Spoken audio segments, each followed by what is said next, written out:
Acho que a melhor maneira de ver isso é que o objetivo de toda essa operação era fazer duas coisas. Em primeiro lugar, dar um novo propósito à OTAN, porque a OTAN liderou os ataques aéreos.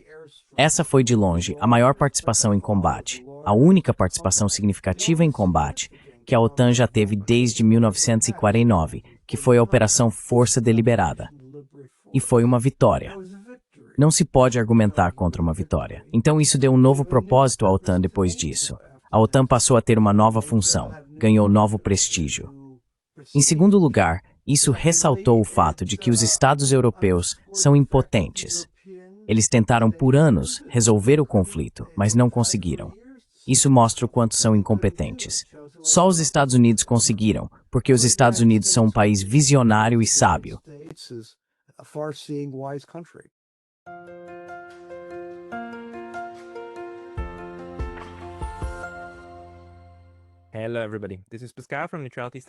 Olá a todos, aqui é o Pascal do Neutrality Studies e hoje estou conversando novamente com o Dr. David Gibbs, professor de História na Universidade do Arizona.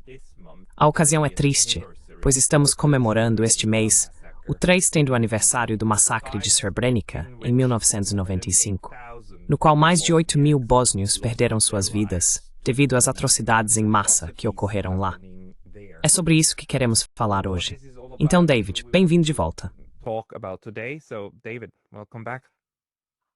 Obrigado por me receber novamente, Pascal.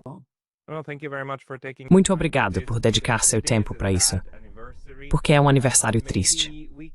Talvez possamos começar com o que exatamente aconteceu em Srebrenica há 30 anos, neste mês.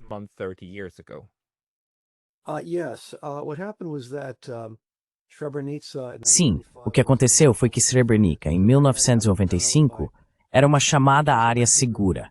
Era uma região habitada principalmente pelo grupo étnico muçulmano da Iugoslávia. Muçulmano aqui é não apenas uma associação religiosa, mas também étnica. E durante a Guerra Civil, uma guerra civil muito complicada na Bósnia, a cidade foi invadida em julho de 1995. As forças sérvias, então, procederam a separar as crianças menores de 16 anos e as mulheres, retirando-as da cidade, e depois massacraram os homens com mais de 16 anos, matando mais de 8.000 homens. Isso passou a ser visto como um evento quase icônico. É lembrado de forma muito marcante como um evento icônico, um que deu uma força moral percebida ao intervencionismo. A ideia era que a intervenção liderada pelos americanos e pela OTAN, que ocorreu após esse massacre, foi um desenvolvimento muito positivo, um que, de acordo com a narrativa padrão, Järveri for Brookthines.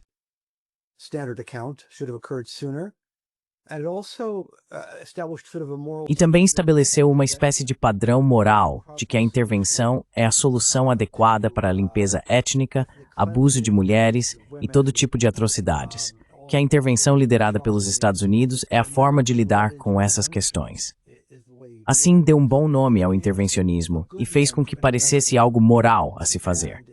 Isso foi usado repetidamente durante o período que antecedeu a Guerra do Iraque, por exemplo, em 2003. Foi citado: "Veja o que aconteceu em Srebrenica. Esperamos demais em Srebrenica." E com a Líbia novamente foi: derrubar Gaddafi. Tivemos que derrubá-lo para evitar um massacre semelhante ao de Srebrenica.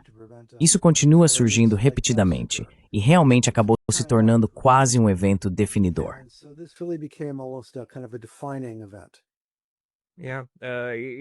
Sim, isso ainda aparece, vez após vez.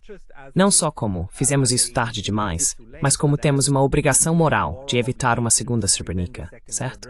É necessário intervir. Caso contrário, teremos outra Srebrenica.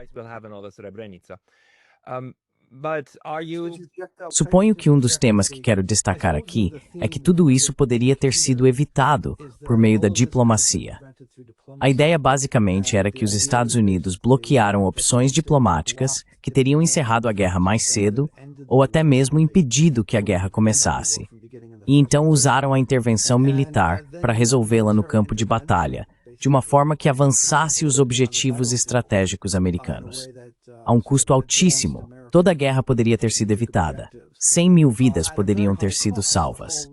O massacre de Srebrenica provavelmente nunca teria ocorrido. As pessoas deixam esse detalhe de fora, que a diplomacia era uma opção real aqui, e essa diplomacia foi bloqueada.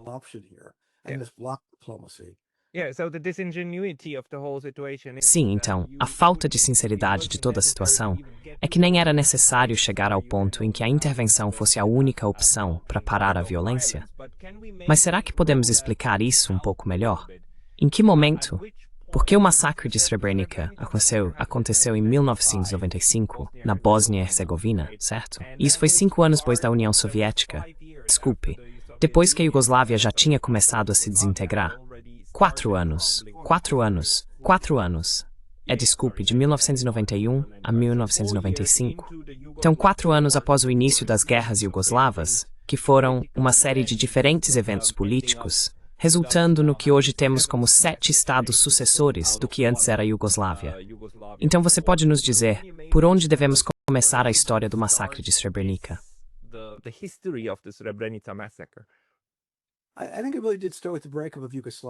Acho que realmente começou com a desintegração da Iugoslávia.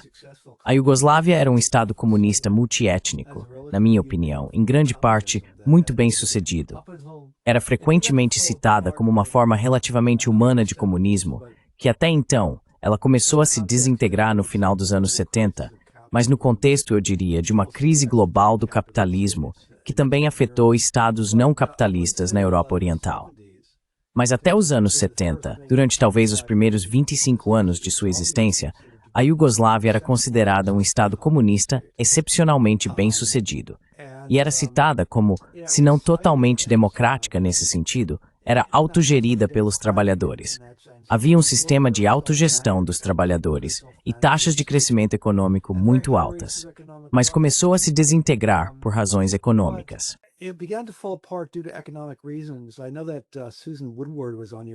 Eu sei que Susan Woodward participou do seu podcast há alguns meses e ela tem sido muito eficaz ao destacar a importância da economia no processo de dissolução da Iugoslávia e também no desencadeamento de um conjunto particularmente cruel de guerras étnicas. De modo geral, quando as pessoas estão empobrecidas e são obrigadas a enfrentar austeridade e desemprego, isso desperta tendências muito negativas. E foi exatamente isso que aconteceu na Iugoslávia. Assim, a Iugoslávia começou a se fragmentar, e o caráter multiétnico do país, que até então havia sido administrado com muito sucesso, passou a gerar enormes tensões. No entanto, não era inevitável que isso resultasse na fragmentação. O evento-chave que causou a divisão, eu diria, foi a intervenção estrangeira, não inicialmente dos Estados Unidos, mas da Alemanha.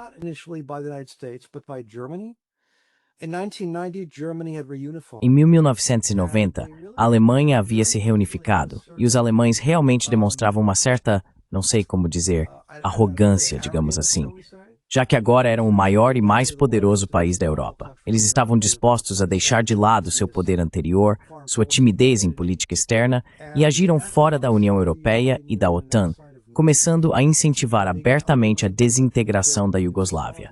Passaram a se comunicar com as elites da Eslovênia e da Croácia, que eram as repúblicas mais ricas. Eles queriam se separar por vários motivos, incluindo o comportamento de muitos atores. Milosevic, notoriamente. Franjo Tudjman, da Croácia, era outra figura bastante preocupante. Mas acho que o principal motivo pelo qual queriam se separar é que eram as repúblicas mais ricas, e basicamente não queriam compartilhar sua riqueza com as repúblicas menos abastadas.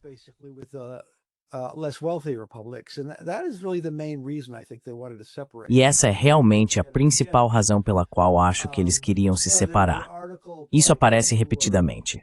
Sabe, houve um artigo de 2 figuras importantes do governo esloveno que disseram que um dos motivos para quererem se separar era que poderiam estabelecer de forma mais eficaz uma economia de mercado livre, no estilo neoliberal, e não teriam que compartilhar sua riqueza com o restante do país. Então, realmente havia uma certa ganância nisso, mas a Alemanha desempenhou um papel fundamental ao basicamente dizer a eles já em 1990, se vocês se separarem da Iugoslávia, nós, os alemães, vamos apoiá-los.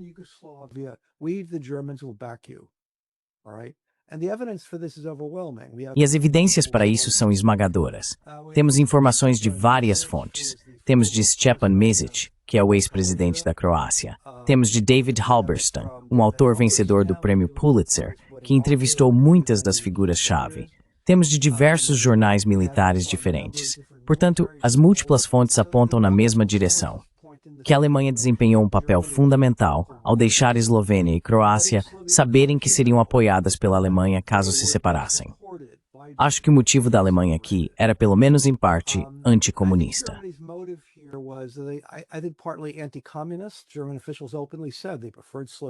Autoridades alemãs disseram abertamente que preferiam a Eslovênia e a Croácia porque elegeram partidos não comunistas, ao contrário da Sérvia, que elegeu os ex-comunistas. Portanto, o anticomunismo foi um fator, mas também o sudeste da Europa sempre foi uma esfera de influência tradicional da Alemanha. O setor privado alemão e o governo alemão estavam ambos ansiosos para restabelecer a primazia alemã naquela região, e por isso incentivaram a desintegração da Iugoslávia. Eles realmente não precisaram fazer muito mais do que isso. A Alemanha estava emergindo como o país mais poderoso da Europa e, é claro, tem muito peso quando a Alemanha dá sinal verde para a secessão. Sobre a linha do tempo, isso foi no início de 91, porque, se não me engano, a grande reunião do Partido Comunista Iugoslavo, que foi decisiva, acho que aconteceu por volta de abril ou maio de 91, não foi?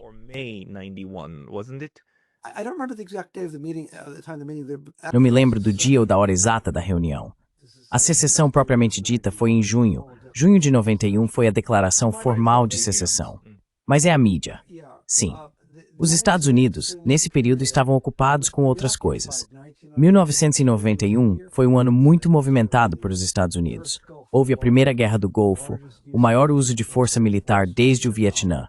Também foi o ano da dissolução da União Soviética. Então, os Estados não estavam tão interessados na Iugoslávia. No entanto, autoridades eslovenas se reuniram com Lawrence Eagleburger, que foi brevemente secretário de Estado, e basicamente disseram: os alemães estão nos encorajando a se separar.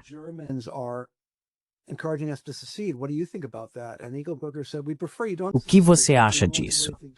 E Eagleburger disse: preferimos que vocês não se separem, mas não faremos nada para impedir se o fizerem. Então isso foi mais se não um sinal verde, pelo menos um sinal amarelo, dos Estados Unidos. E basicamente eles receberam incentivo do exterior. E eu acho que esse foi o fator decisivo na dissolução da Iugoslávia. Mais um ponto. Sei que você queria comentar algo, mas só mais um ponto que quero destacar é que a Iugoslávia estava, o sistema federal estava se desintegrando. Mas um fator importante que ajudava a manter o país unido, pelo menos até aquele momento, era o Exército Nacional Iugoslavo, que era um dos maiores exércitos da Europa.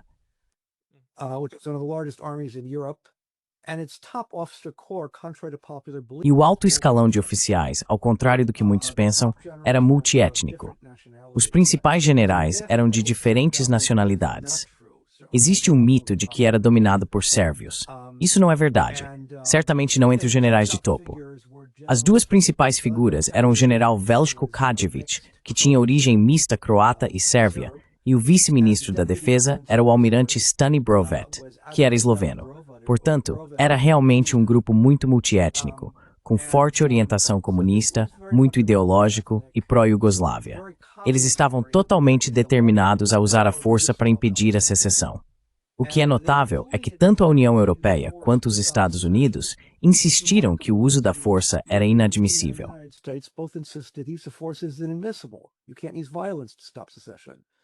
Você não pode usar a violência para impedir a secessão.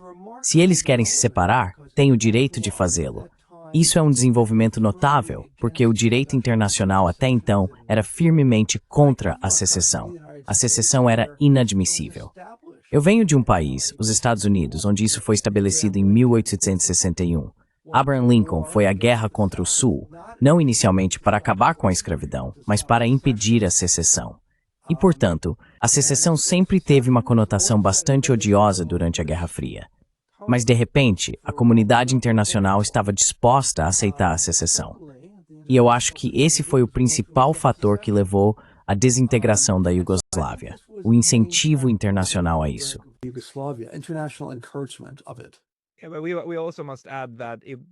Também devemos acrescentar que o Ocidente não chamou isso de secessão. A Europa Ocidental chamou de direito à autodeterminação. Eles ainda chamam assim até hoje em Kosovo, direito à autodeterminação, não secessão. Isso é, aliás, um dos motivos pelos quais a Espanha nunca reconheceu Kosovo, porque sabem que tem minorias. Uma minoria rica em torno de Barcelona, que gostaria de se separar. E os bascos também, que gostariam de fazer o mesmo. Mas a Constituição Espanhola diz que só é possível se toda a Espanha concordar. E eu não sei se a Iugoslávia tinha algum processo formal.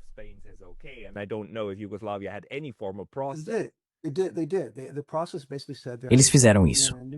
Eles fizeram isso. O processo basicamente dizia que era necessária unanimidade entre as 8 diferentes províncias e repúblicas autônomas para fazer qualquer alteração nas fronteiras internacionais da Iugoslávia. Era isso que a Constituição dizia. Exigia unanimidade dos diferentes elementos do Estado iugoslavo para se separar. E claro, não houve unanimidade. Foi ilegal, segundo a Constituição. Então há...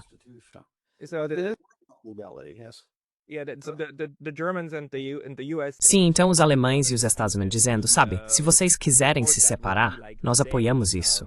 Seria como se hoje eles dissessem, ok, se diferentes partes da Espanha quiserem se separar, então vamos dar sinal verde, e vocês podem dissolver o Estado espanhol. E claro, os iugoslavos, novamente, os membros do partido, o ponto é que os líderes dessa secessão eram, me corrija se eu estiver errado, mas todos eram comunistas, não eram? Como Franjo Tudjman.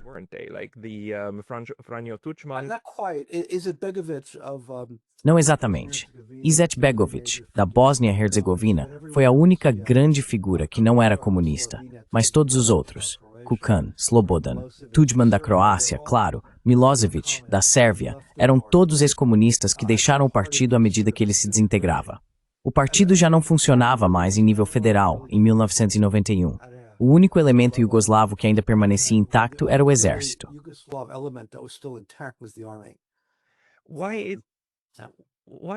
Por que os Estados Unidos deram, como você disse, um sinal amarelo?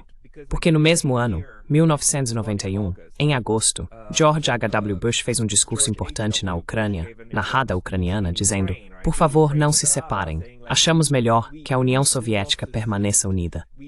Por que no contexto da Iugoslávia parecia haver mais apoio à secessão?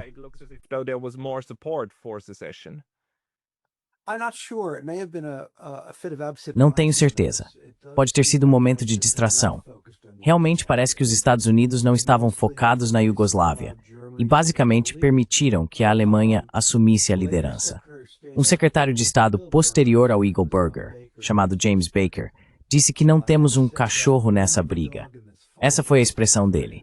Então, eles permitiram que os europeus dominassem o que inicialmente era visto como um conflito paroquial, uma instabilidade política em um país que não era de interesse dos Estados Unidos, que tinham ambições maiores ou que pareciam maiores na época. Só mais tarde, os Estados Unidos intervieram, vou chegar a isso em um momento, mas inicialmente foi liderado pela Alemanha.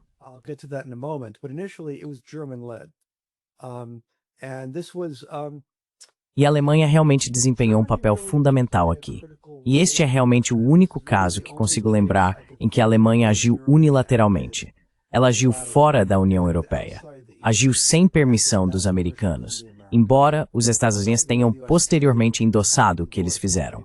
Então isso foi de fato, inicialmente, uma investida alemã na política das grandes potências, celebrando, imagino, o novo poder conquistado após a reunificação.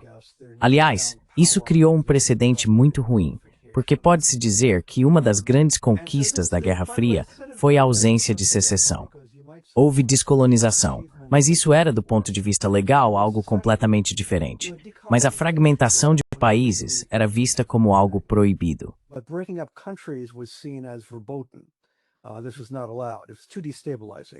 Isso não era permitido. Era algo muito desestabilizador. Aliás, minha formação é como africanista. Foi onde comecei. E uma das coisas na África era que você nunca divide países, porque se começar a mudar as fronteiras, não haverá fim para o derramamento de sangue e a instabilidade. Então é melhor manter as fronteiras intactas, mesmo que sejam muito falhas. E isso se tornou uma norma mundial. E isso acabou com a Iugoslávia.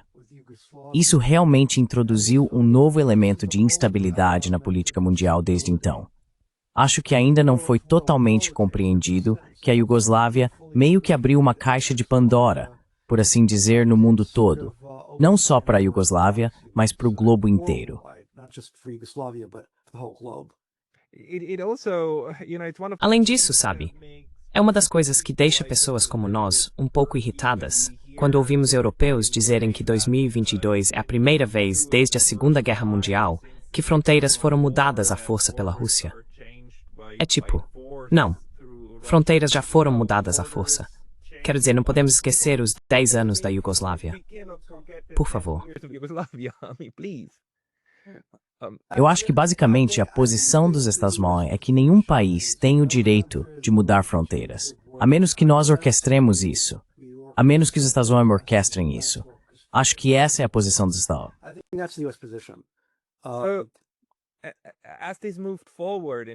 À medida que isso avançou em 91, o que mudou? Porque em algum momento os Estados Unidos se tornaram fundamentais, na verdade, para impedir um acordo que os europeus, como você explicou da última vez, tentaram intermediar para evitar o derramamento de sangue. Você pode explicar isso? Sim, o contexto aqui. O contexto, novamente, era que com o fim da Guerra Fria, a Europa começou a ter, eu mencionei isso na minha conversa anterior com você, que a Europa começou a ter ambições de agir de forma independente da OTAN. Presumia-se que a OTAN iria definhar. Acho que ninguém chegou a pedir realmente a abolição da OTAN, mas se assumia que a OTAN perderia sua razão de existir. E os Estados Unidos estariam em posição de estabelecer uma dominação sem precedentes. E isso, os europeus sentiam, era algo prejudicial e que a Europa poderia servir como um contrapeso ao unilateralismo americano. Agora a União Soviética havia acabado. A OTAN não era mais necessária, já que afinal não havia mais União Soviética.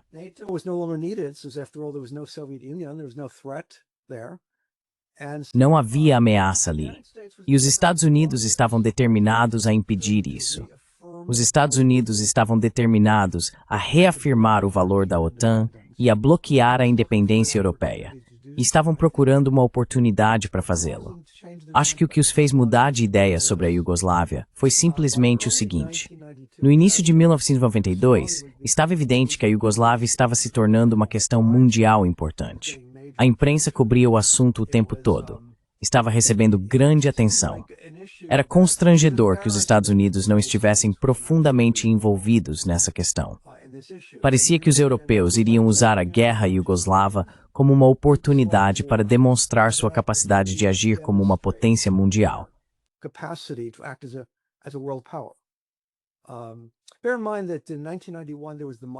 Tenha em mente que em 1991 houve a Conferência de Maastricht, onde basicamente a Europa decidiu estabelecer sua própria política externa, criar uma presença de política externa no mundo.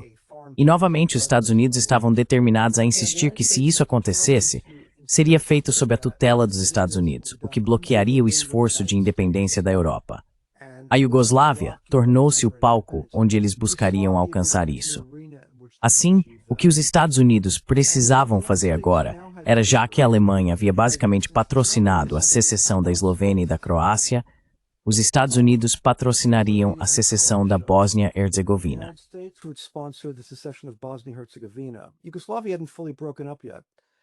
A Iugoslávia ainda não havia se desintegrado completamente, mas no início de 1992, com a iminente dissolução do país, a Bósnia-Herzegovina estava se preparando para se separar. Os Estados Unidos incentivaram fortemente esse movimento e começaram a estabelecer laços estreitos com o governo da Bósnia-Herzegovina sob Alija Izetbegović. Um pouco sobre a Bósnia-Herzegovina. É uma república muito complicada, porque possui 3 grupos étnicos. O maior deles eram os muçulmanos bósnios, creio que representavam 44% da população. Depois, os sérvios étnicos eram cerca de 1/3, e os croatas compõem o restante. Assim, com esses 3 grupos étnicos, sempre houve algum grau de tensão entre eles.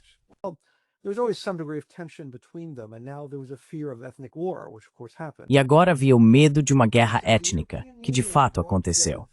Então a União Europeia reuniu os 3 grupos étnicos em Lisboa no início de 1992 e estabeleceu um acordo para a descentralização do poder dentro de um Estado bósnio, onde cada grupo étnico teria domínio político, de acordo com a Constituição, em certas partes da Bósnia. A maior parte das terras foi dada aos muçulmanos bósnios. Os sérvios, creio eu, ficaram com a maior quantidade de terra, 43%, porque tradicionalmente eram rurais e podiam manter a maior parte das terras. Ela foi dividida entre os diferentes grupos étnicos, e esse seria um sistema bastante descentralizado. E Ali Izetbegovic, naquele momento, todos estavam prontos para assinar. Eles estavam prestes a assinar.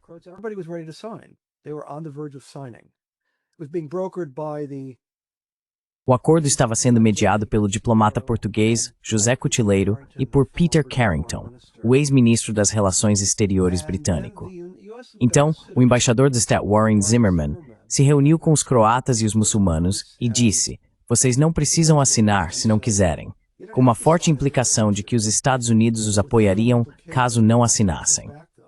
Basicamente, os EFOs incentivaram a não assinar, e então o acordo desmoronou completamente. Tanto os muçulmanos bósnios quanto os croatas se retiraram do acordo, e foi isso. Esse foi o fim do acordo. O país entrou em guerra pouco depois disso. Isso é uma grande tragédia, porque a guerra poderia ter sido evitada por esse acordo. O mito é que os sérvios nunca aceitariam isso, porque são muito agressivos.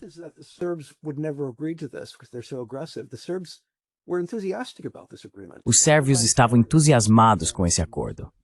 Radovan Karadzic, que mais tarde se tornou uma das figuras mais agressivas e foi responsável por muitas atrocidades, era um líder sérvio da Bósnia.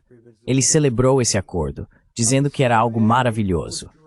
A CIA publicou um relatório posteriormente, no qual afirmava que mesmo após o colapso do acordo, os sérvios estavam ansiosos para reavivá-lo por um período de tempo. Portanto, esse era um acordo muito viável. Muito provavelmente teria evitado a guerra. E foi exatamente isso que os Estados Unidos não queriam, porque isso daria credibilidade à União Europeia para agir de forma independente dos Estados Unidos. A posição dos SM era que ninguém deveria resolver esse problema, exceto os próprios Estados Unidos. E se fosse necessário haver uma guerra para provar isso, que assim fosse. Essa era, em essência, a posição americana.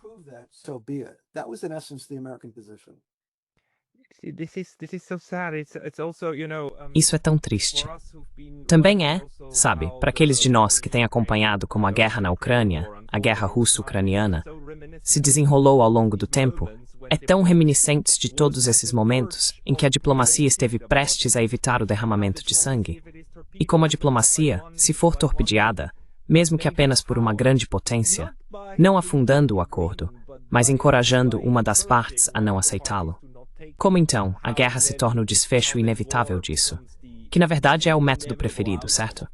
Tivemos isso em 2022, em abril, em Istambul, quando os Estados Unidos e o Reino Unido disseram à Ucrânia: não assine, não aceite.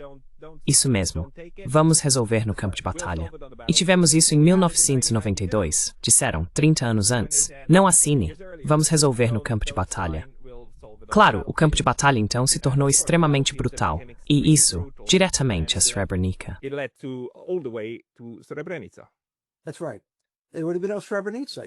Isso mesmo, teria sido Srebrenica. Você não precisaria basicamente estar falando sobre Srebrenica se eles tivessem assinado aquele acordo. Sim, o paralelo aqui é muito próximo, claro, com o que antecedeu a guerra na Ucrânia, incluindo os acordos de Istambul, que foram bloqueados pelos Estados Unidos e pelo Reino Unido. Naquela época, aliás, o Reino Unido agia de forma muito mais independente dos Estados Unidos. Atuava em apoio a uma solução pacífica e em consonância com a União Europeia. E mais tarde, eles talvez tenham se tornado o cachorrinho favorito da América. Mas, mais um ponto que quero acrescentar aqui é que esse foi um período em que o elemento neoconservador no establishment de política externa dos Estados Unidos estava ganhando cada vez mais poder, especialmente Paul Wolfowitz, o vice-secretário de Defesa.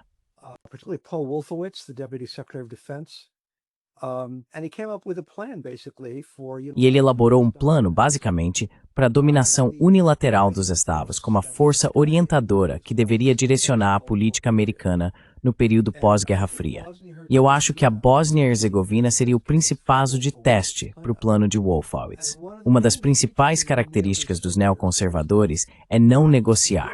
Você não negocia. Você usa a força para alcançar seu objetivo, porque negociar envolve compromisso. Os Davosem não gostam de compromisso. De qualquer forma, este é basicamente o primeiro caso em que os Estados Unidos bloquearam negociações. Existem outros também. Mas deixe-me ver se você tem alguma pergunta antes de eu continuar. Quero então te perguntar, quais outros estágios do conflito foram importantes na escalada que levou ao massacre de Srebrenica? Houve outro momento em que as coisas poderiam ter sido desescaladas? Sim. Bem, antes de tudo, a guerra começou logo após o colapso do Acordo de Lisboa e inicialmente tomou a forma de... Inicialmente, houve uma breve aliança entre croatas e muçulmanos, mas era uma espécie de casamento de conveniência contra os sérvios. Em resumo, quando o Exército Nacional Iugoslavo começou a se desintegrar e Milosevic assumiu o controle, basicamente do que restava dele, ele expurgou os elementos não sérvios e transformou o exército em um instrumento de hegemonia sérvia. No processo de desintegração, muitos de seus oficiais e equipamentos pesados foram entregues a sérvios étnicos na Bósnia e Herzegovina e também a sérvios étnicos na Croácia. Por conta disso, os sérvios tinham mais armas, para simplificar.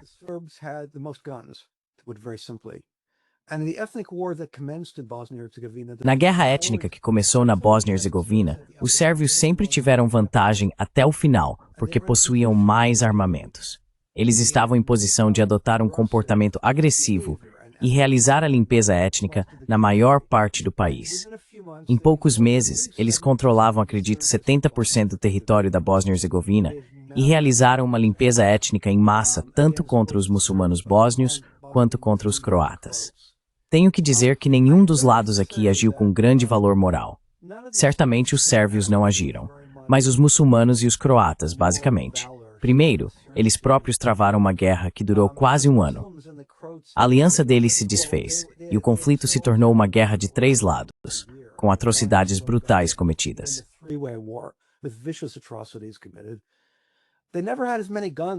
Eles nunca tiveram tantas armas quanto os sérvios. Eles não cometeram tanta agressão quanto os sérvios, nem tantas atrocidades. A melhor estimativa que temos vem de um estudo realizado pelo Tribunal Penal Internacional para a ex-Iugoslávia, que estimou que durante a guerra houve basicamente o dobro de mortes entre croatas e muçulmanos em comparação com os sérvios. E isso refletia o fato de que os sérvios eram a parte mais agressiva, porque tinham mais armas. Mas quando os chamados mocinhos, que eram apresentados como os mocinhos, os muçulmanos bósnios e croatas, tiveram a oportunidade, também cometeram atrocidades terríveis. Não na mesma escala, porém, porque tinham menos armas.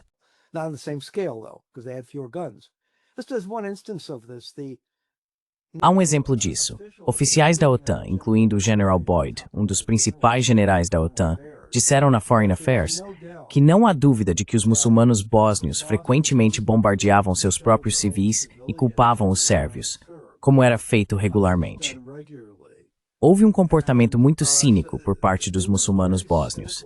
Não se deve subestimar também a brutalidade deles, o potencial deles para a brutalidade. Mas, novamente, não era na mesma escala que os sérvios. Eu continuo voltando a isso porque os sérvios simplesmente tinham mais armas. Essa é a minha leitura. A maioria das pessoas diria que é porque os sérvios eram simplesmente pessoas piores e mais agressivas, mas não acho que uma análise cuidadosa das evidências sugira que isso seja verdade. Acho que era apenas porque os sérvios eram mais capazes de comportamentos agressivos e atrocidades. De qualquer forma, Tio, você quer citar algo? I'm sorry. Do you want to add something there? No, it's also like one thing that we must not underestimate is also. Não, também é importante notar que uma coisa que não devemos subestimar é a enorme complexidade da situação militar, porque ela não estava sob controle central o tempo todo, certo?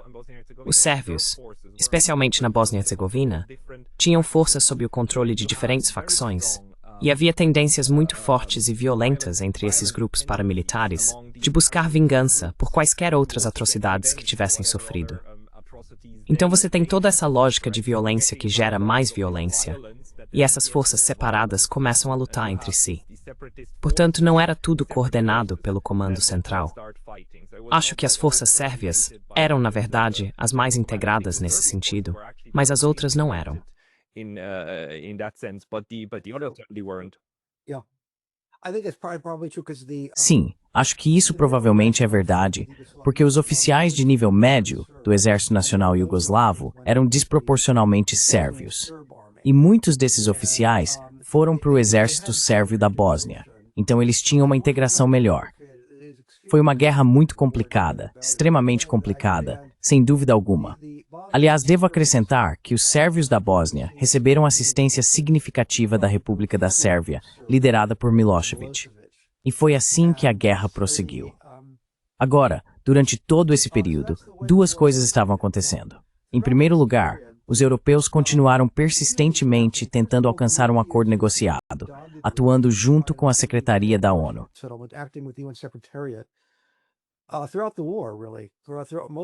Durante a guerra, na verdade, durante a maior parte da guerra, David Owen, o ex-ministro das Relações Exteriores britânico, havia substituído o diplomata português.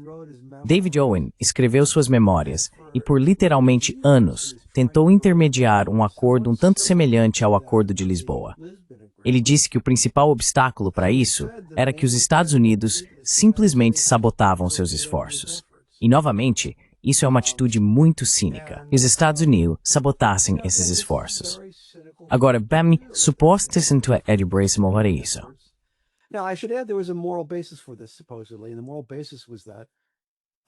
E a base moral era que os Estados Unidos continuavam afirmando que os sérvios estavam recebendo controle demais sobre muita terra nas propostas de Owen.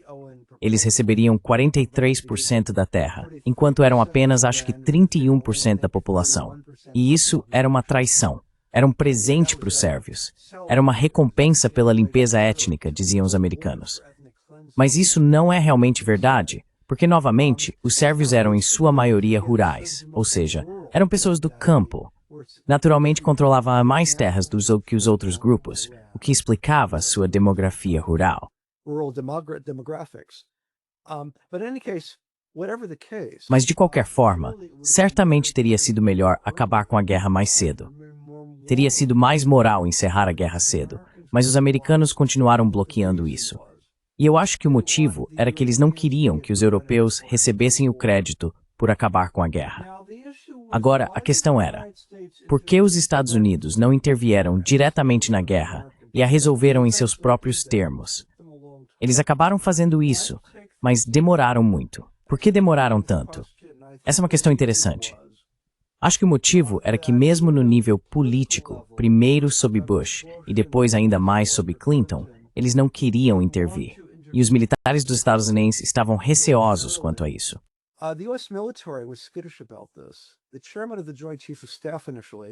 O presidente do Estado-Maior Conjunto, inicialmente, tanto sob Bush quanto nos primeiros meses da presidência de Clinton, era o General Colin Powell, o famoso Colin Powell, que havia vencido a Guerra do Golfo, a Primeira Guerra do Golfo. Esse era o auge de sua influência. Ele era um veterano que havia servido no Vietnã nos primeiros anos e tinha lembranças muito amargas do fiasco do Vietnã e de como aquilo foi desastroso, não só para o país, mas para o exército. Ele passou toda a sua carreira no exército.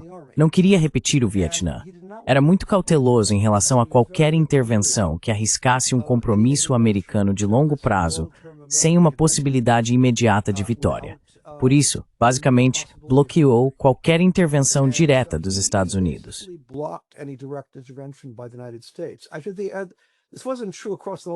Isso não era verdade em todo o setor militar. A Força Aérea estava muito disposta a intervir. Certamente havia generais do Exército, Wesley Clark, por exemplo, que queriam intervir. Mas, novamente, Powell basicamente impediu que isso acontecesse. E assim, houve um período prolongado em que os Estados Unidos, de forma bastante constrangedora, tentavam bloquear acordos negociados e encorajavam os muçulmanos bósnios, dizendo que, eventualmente, eles conseguiriam resolver isso no campo de batalha, mas, na verdade, não lhes davam os meios para fazê-lo. E assim essa guerra brutal continuava, enquanto os Estados Unidos mantinham uma política esquizofrênica, bloqueando acordos negociados, mas sem realmente intervir com força.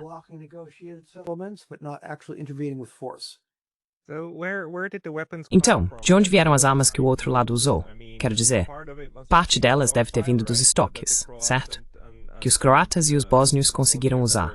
Mas de onde veio o resto? Bem, essa é a história. Well, that's the story. Basically, a shift began in American politics. Uma mudança começou na política americana no final de 1993, quando Powell deixou o cargo de presidente do Estado-Maior Conjunto. O novo presidente, General Shalikashvili, era muito mais aberto à intervenção. Os Estados Unidos precisavam primeiro resolver diplomaticamente a guerra entre os croatas e os muçulmanos e estabelecer uma frente unida entre eles, o que foi feito, pois eles também estavam em conflito, os croatas e os bósnios. Era basicamente uma guerra de 3 lados. Nos Estados Unidos, a narrativa é muito importante aqui, como você sabe, e a narrativa era vital. A narrativa era de que toda a agressão estava sendo cometida pelos sérvios.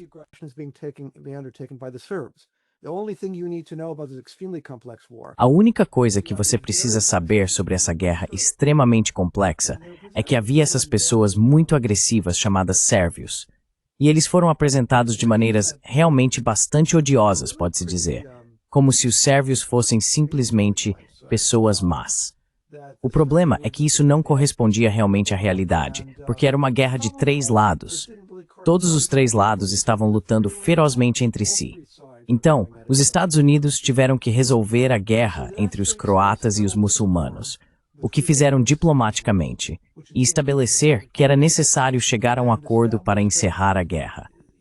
O acordo foi feito em Washington, e então os Estados dariam apoio no campo de batalha.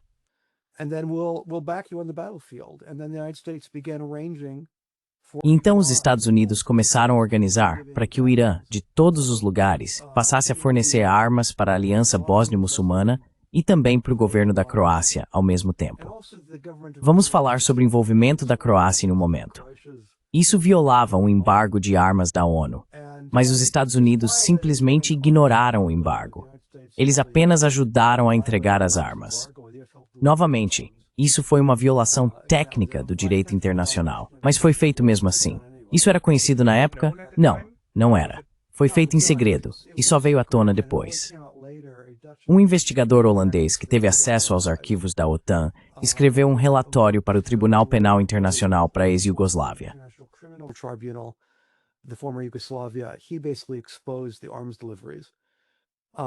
Ele basicamente expôs as entregas de armas. Com as novas armas, você começou gradualmente a ter um campo de jogo um pouco mais equilibrado, embora os sérvios ainda tivessem a posição dominante. O que acabou resolvendo a situação foi que o governo da Croácia entrou do lado da Bósnia e a OTAN começou a realizar ataques aéreos. Mas, novamente, ainda havia resistência dentro das Forças Armadas para realmente fazer isso.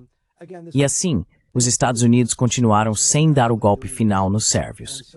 O que eles estavam esperando, eu acho, era algum evento sensacional para galvanizar a opinião pública. E esse evento foi Srebrenica. Desculpe, pode continuar.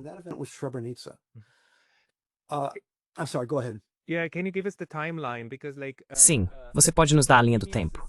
Porque a Eslovênia se separou da Iugoslávia em 91, bem no início do verão, se não me engano. 3 dias de combates e acabou. E a Croácia foi muito mais sangrenta e difícil, foi a segunda. 92, 93, quando oficialmente meio que... 91, ambas aconteceram em 91. 91. 91, both occurred in 91. And then 92 was Bosnia. E então em 92 foi a Bósnia. E então a Bósnia iniciou o que foi na prática uma guerra de 3 anos e meio. A Bósnia foi de longe a mais sangrenta de todas as guerras iugoslavas. 100 mil mortes no total, de todos os lados. Embora a secessão croata também tenha envolvido muita limpeza étnica de ambos os lados.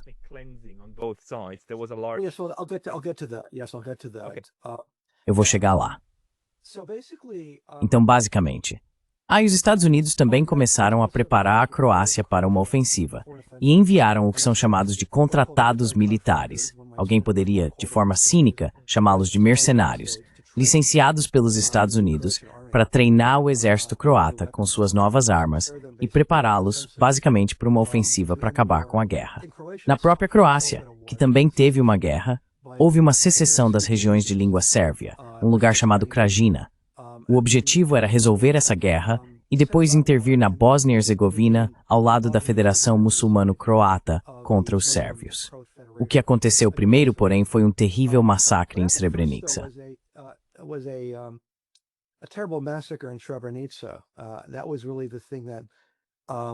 Isso foi realmente o que os Estados Unidos usaram como uma oportunidade, digamos assim, para resolver a guerra em seus próprios termos. O que aconteceu em Srebrenica? Srebrenica foi chamada de área segura. As Nações Unidas haviam enviado uma força de paz. Na verdade, era uma força de paz muito ineficaz, porque não estava claro qual era a sua missão. Então, estabeleceram várias áreas seguras, basicamente várias zonas seguras em cidades, que seriam ocupadas por forças da ONU e estariam fora dos limites para ataques sérvios. Srebrenica era uma dessas cidades, e era predominantemente muçulmana. Agora, algo que fica muito claro nos relatórios da ONU, no entanto, é que essa não era uma cidade desarmada.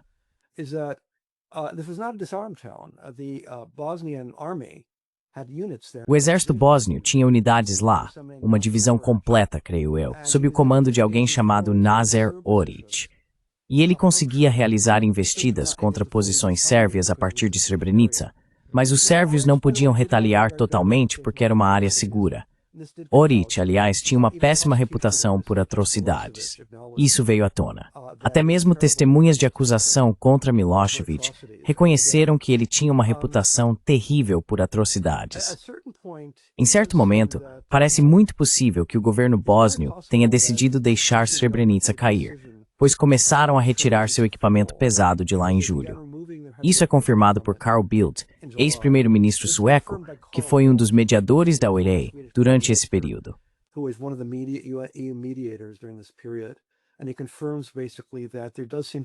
Ele confirma que realmente parece ter havido uma decisão tomada pelo governo muçulmano de deixar Srebrenica cair, e que isso chocaria tanto a opinião mundial que levaria à intervenção, o que de fato aconteceu. Este foi um ato muito cínico do governo bósnio ao remover seu equipamento pesado. Isso também foi confirmado pela Jane's Defense Weekly. Diversas fontes confirmaram que houve uma remoção notável de equipamento pesado pelo exército bósnio no período imediatamente anterior ao ataque sérvio.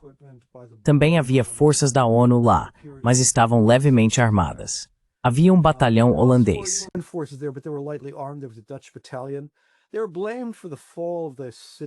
Eles foram responsabilizados pela queda da cidade, mas não está claro se realmente tinham armas suficientes para impedi-la. De qualquer forma, os sérvios de fato tomaram a cidade.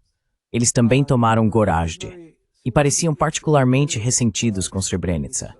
Em Gorazde, eles não cometeram atrocidades nem de perto semelhantes, mas em Srebrenica, eles reuniram todos os homens. Disse homens e meninos, mas acredito que 90% das pessoas mortas eram do sexo masculino com mais de 16 anos, ou seja, em idade militar, e eles os executaram. Portanto, isso foi indiscutivelmente um enorme crime de guerra. Na verdade, foi chamado de genocídio no Tribunal Penal Internacional.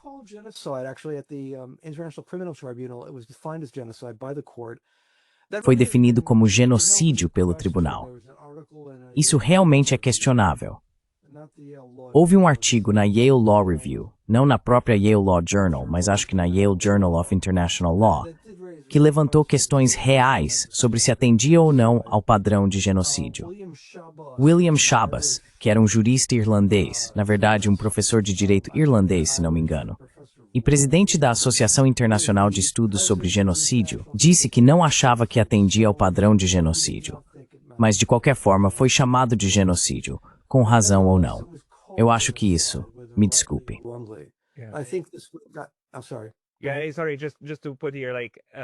Sim, desculpe. Só para acrescentar aqui, algo ser um crime de guerra já é ruim o suficiente. Genocídio é o crime dos crimes. Eu, pessoalmente, sou a favor de baixar o critério para definir algo como genocídio, porque queremos prevenir todas essas situações o máximo possível.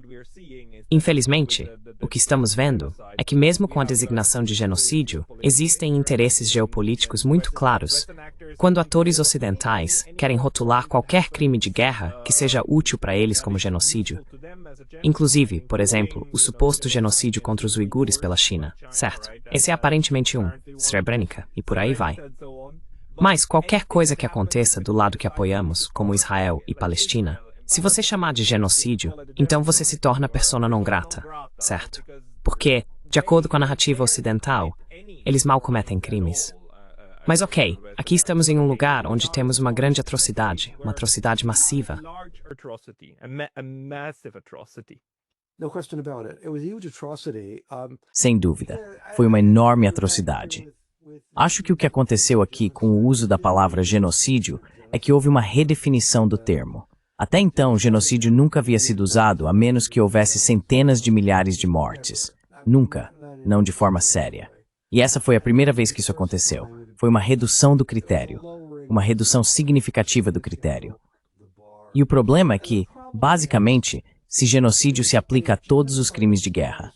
Alguns acadêmicos começaram a escrever que talvez devêssemos definir genocídio até mesmo em termos de eventos não letais, como limpeza étnica ou até genocídio cultural.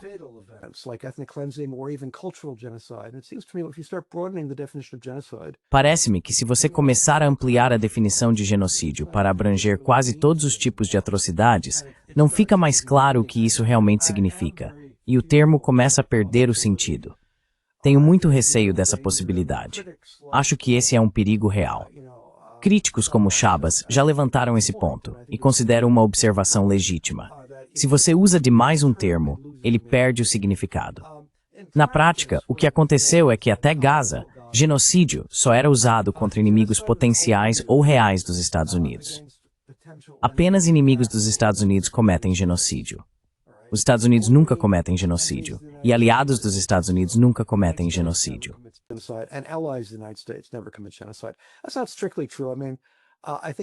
Isso não é totalmente verdade. Quero dizer, acho que houve alguma discussão de que alguns eventos coloniais foram genocidas, incluindo coisas como o que os belgas fizeram no Congo. Mas isso foi há muito tempo. Em termos de eventos recentes, genocídio, até Gaza, só foi aplicado contra inimigos dos Estados Unidos, contra os chineses com os uigures. Sempre foi aplicado até os eventos em Gaza aos inimigos dos Estados Unidos. Claro, disseram que a Rússia estava cometendo genocídio na Ucrânia. Continuamos ouvindo isso repetidamente. Os inimigos dos Estados Unidos cometem genocídio, mas os Estados Unidos não fazem isso. Então a palavra genocídio passou a ter um caráter muito politizado, instrumentalizado, o que acho perturbador.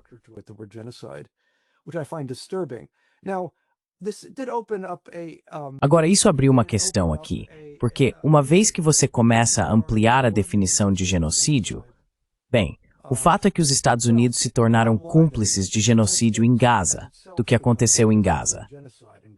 Eu diria que, na minha opinião, isso se encaixa de forma muito mais clara na definição clássica de genocídio.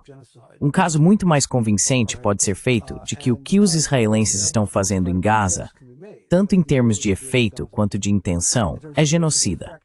Os Estados Unidos, é claro, são profundamente cúmplices nisso, assim como muitos países europeus.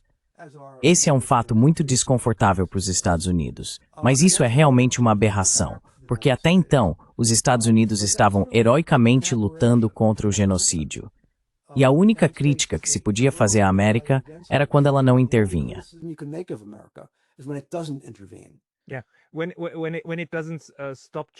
Quando não se impede o genocídio a tempo, por meio de intervenção. É por isso que essa narrativa de Srebrenica e toda a necessidade moral de bombardear a Sérvia em 1999 para evitar outro Srebrenica é tão importante, certo? E isso permaneceu conosco, repetidas vezes, repetidas vezes. Você pode talvez nos levar um pouco adiante, além de 95, para explicar como isso se desenvolveu.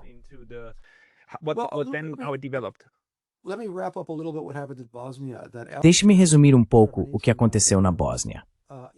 Após o massacre de Srebrenica, várias coisas aconteceram.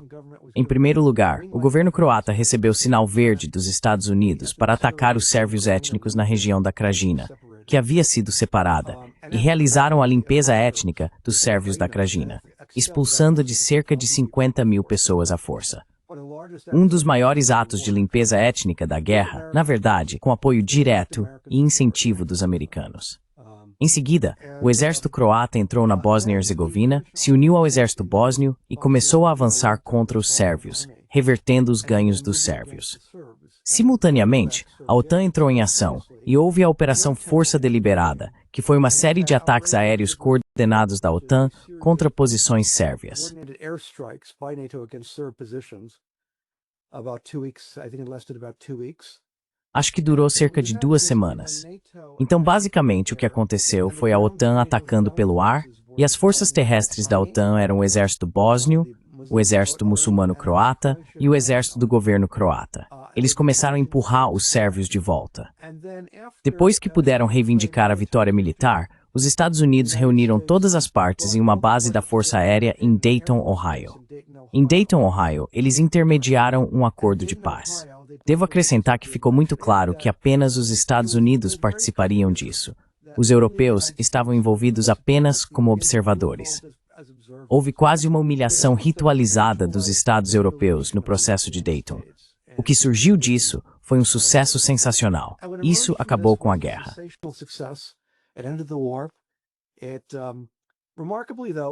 Foi notável, porém, que o acordo era quase idêntico ao que os europeus vinham propondo há anos através de Owen. Praticamente não havia diferença. Na verdade, era mais generoso com os sérvios. Dava aos sérvios 49% do território da Bósnia, enquanto o plano de Owen lhes dava apenas 43%. E isso já era considerado uma traição. Mas ninguém pareceu se importar, porque foram os americanos que fizeram. Então, acho que a melhor maneira de ver isso é que o objetivo de toda essa operação era fazer duas coisas. Em primeiro lugar, dar um novo propósito à OTAN, porque a OTAN liderou os ataques aéreos. Esse foi de longe o maior envolvimento em combate. O único envolvimento significativo em combate que a OTAN já teve desde 1949 foi a Operação Força Deliberada. E foi uma vitória. Não se pode argumentar contra uma vitória.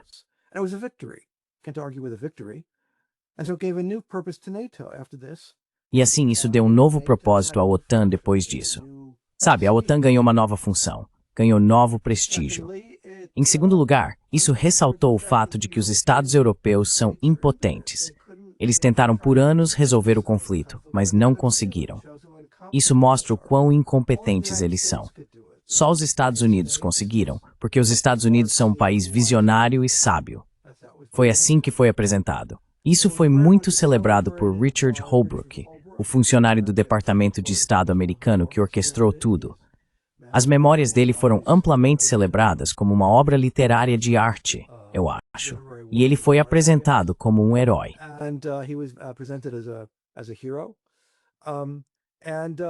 E, curiosamente, ele realmente não ofereceu nada que já não tivesse sido oferecido pelos europeus.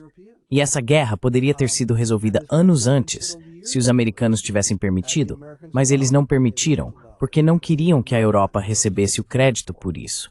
Eles não queriam algo que pudesse minar a credibilidade da OTAN. Ah, e mais uma coisa. Quando a guerra acabou, as forças muçulmanas e croatas realizaram uma onda massiva de limpeza étnica por toda a Bósnia, e limparam etnicamente, eu acho, a Bósnia.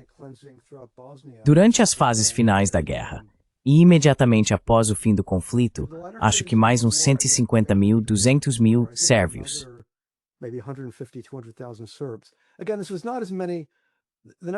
Novamente, não foi um número tão grande. O número de sérvios que foram vítimas de limpeza étnica na Croácia e na Bósnia não chegou nem perto do número de pessoas que os sérvios limparam etnicamente durante os 3 anos e meio de guerra.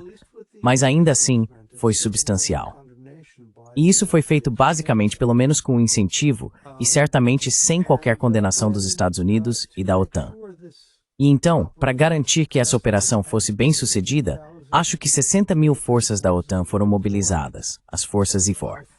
E era para durar apenas um ano, mas é claro, durou até os dias atuais. Foi substituída por forças de manutenção da paz da União Europeia.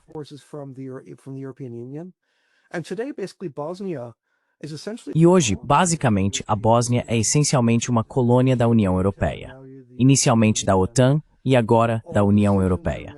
Todas as decisões são tomadas pelo escritório do Alto Representante, nomeado pela União Europeia, que pode basicamente vetar decisões tomadas pelo governo bósnio. A Bósnia está sempre em risco de se desintegrar, por isso ainda há forças de manutenção da paz lá, assim como em Kosovo. Novamente, é um pouco uma retomada do sistema de mandatos da Liga das Nações, que foi basicamente uma era prolongada de colonialismo. É uma nova forma de colonialismo, pode-se dizer. Um colonialismo benigno, se quiser colocar dessa forma. Benign colonialism, if you want to put it that way. Sim, só precisa procurar a bandeira da Bósnia-Herzegovina. São as cores da União Europeia. Amarelo e azul, isso mesmo. Então, basicamente, isso deu uma nova sobrevida à OTAN e minou a solidariedade europeia e os esforços europeus para alcançar independência em relação aos Estados Unidos. E também proporcionou, de forma crucial, quero dizer, Srebrenica proporcionou, uma nova justificativa para a intervenção, que é prevenir a limpeza étnica e o genocídio.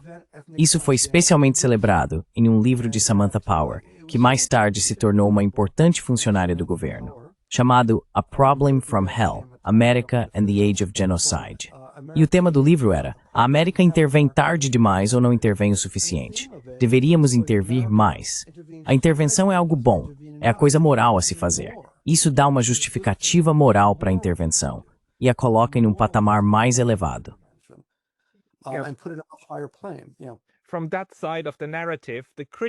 Dessa perspectiva narrativa, a crítica ao governo, dizer a verdade ao poder, é que deveríamos intervir mais cedo para salvar mais vidas e bombardear na primeira oportunidade possível. Mas só mais uma coisa, porque eu realmente acho que os europeus tiram algum proveito disso. Mesmo que sim, haja humilhação e tudo mais, e o precedente estabelecido de que os Estados Unidos são, novamente, uma força pela paz, certo? Trazendo paz, Dayton, Ohio, o grande acordo de paz do nosso tempo para a ex-Yugoslávia, que claro, não foi. E depois houve Kosovo e assim por diante.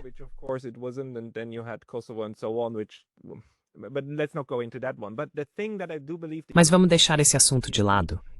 O que eu realmente acredito é que os europeus estão assumindo o papel honorário de serem a IFOR e manterem a Bósnia unida, porque existe a possibilidade de outra secessão, certo?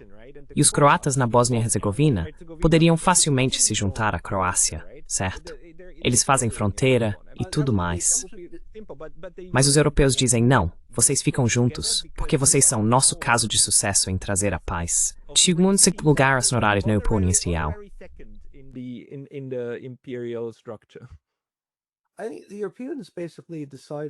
Acho que os europeus basicamente decidiram: Bósnia não foi suficiente. Eles ficaram amargurados com a Bósnia. Eles aprenderam uma segunda lição. A segunda lição, claro, foi o Kosovo. Mas acho que depois de Kosovo e Bósnia eles decidiram: se não pode vencê-los, junte-se a eles. Essa é a frase que usei antes e vou repetir. Depois de Kosovo, eles perceberam que não havia como realmente se opor aos americanos. E então eles fizeram o que se chama de bandwagoning, na teoria das relações internacionais. Eles se alinharam com o vencedor, os Estados Unidos.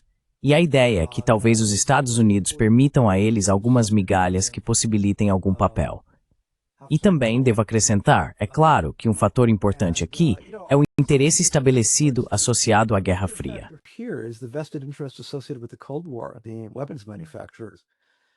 Os fabricantes de armas se beneficiaram imensamente do fato de que a OTAN agora teria uma nova função. E isso não ocorreu apenas nos Estados Unidos, mas também na Europa. Fabricantes de armas, em lugares como a França e a União Europeia, basicamente também teriam novos contratos, e isso seria mantido.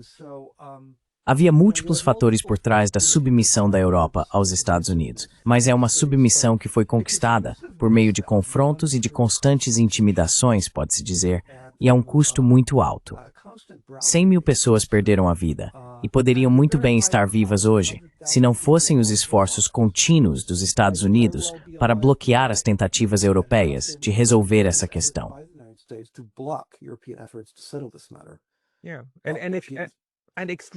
Sim, e fluxos migratórios extremamente grandes também.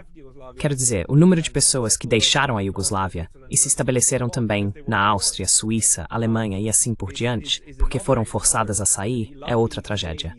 Felizmente, hoje essas feridas estão cicatrizando. Meus melhores amigos são bósnios, um sérvio da Bósnia e uma croata da Bósnia, que se casaram e as feridas estão cicatrizando, felizmente. Mas as atrocidades foram enormes. E a narrativa de hoje, como você apontou corretamente, de colocar toda a culpa nos sérvios, é uma dessas coisas do tipo: vamos apenas culpar tudo no Hussein, vamos apenas culpar tudo em um só.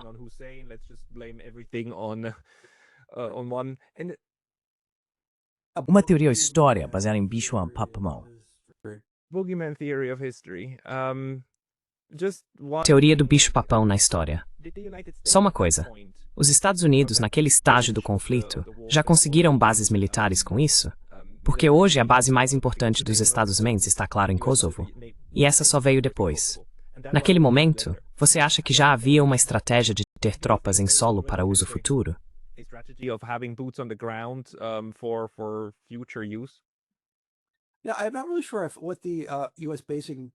Eu realmente não tenho certeza de qual é a presença de bases dos Estados Unidos na Bósnia e Herzegovina hoje. Não tenho certeza. Eu sei que há uma base americana muito grande no Kosovo, mas realmente não posso te dar detalhes específicos sobre a questão na Bósnia. Mas acho que o mais importante, novamente, é que a OTAN ganhou um novo propósito, e esse era um grande objetivo dos Estados. Dar uma nova vida à OTAN e bloquear os esforços europeus para desafiar a OTAN. Isso foi alcançado. Isso foi alcançado em grande escala. E eu acho que pouco experiência acontecesse.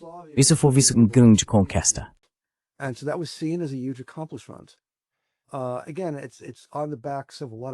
Novamente, isso recai sobre as costas de muitas pessoas que sofreram por conta dessas coisas. Teve outros efeitos também. Você mencionou os fluxos de refugiados para a Europa.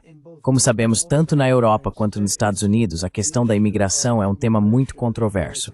Pesquisas mostram que foi um fator muito significativo na ascensão de Donald Trump, assim como na Alemanha, com o AfD e todos os partidos de direita, com o partido de Le Pen e assim por diante na França. E o que muitas vezes é deixado de fora dessa discussão sobre imigração é o quanto as guerras patrocinadas pelos Estados Unidos frequentemente causam esses fluxos de imigrantes.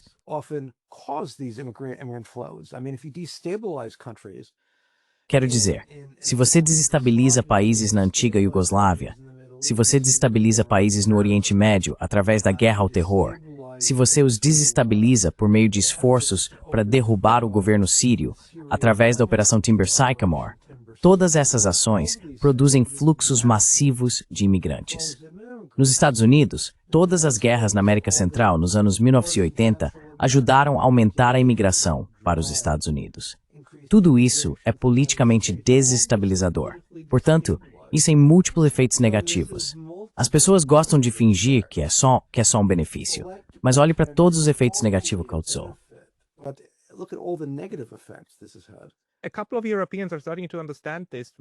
Alguns europeus estão começando a entender isso. Mais interessante ainda, recentemente o AfD declarou publicamente que é contra a intervenção dos Estados Unidos e de Israel no Irã. Eles não apoiam essa ação, sendo um dos principais motivos. Não queremos mais alguns milhões de muçulmanos do Irã vindo para a Europa. Então, algumas partes estão entendendo isso, mas outras ainda estão muito presas à narrativa de que precisamos intervir. Caso contrário, haverá outro Srebrenica e muitas mortes em massa. Talvez um último ponto, porque algo importante sobre os anos 1990 é, claro, a ausência mais ou menos completa da União Soviética e da Rússia dos assuntos mundiais, pois estavam ocupados com sua própria desintegração. A reação russa, só para resumir, eles não ficaram felizes com isso, ficaram?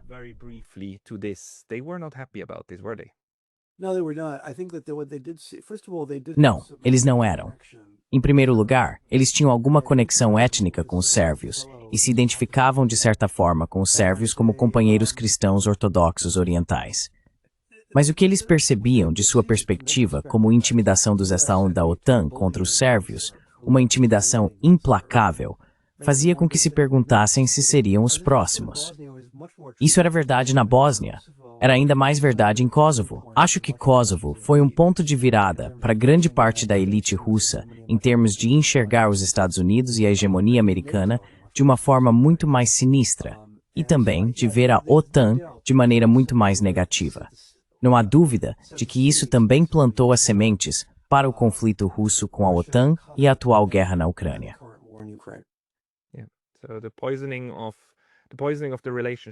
O envenenamento da relação remonta ao final da Guerra Fria e às guerras na Iugoslávia. Muitas vezes esquecemos disso. David Gibbs, se as pessoas quiserem ler mais sobre você, eu enviarei os links para seus livros. Of your books. And my books, yeah. E meus livros, sim.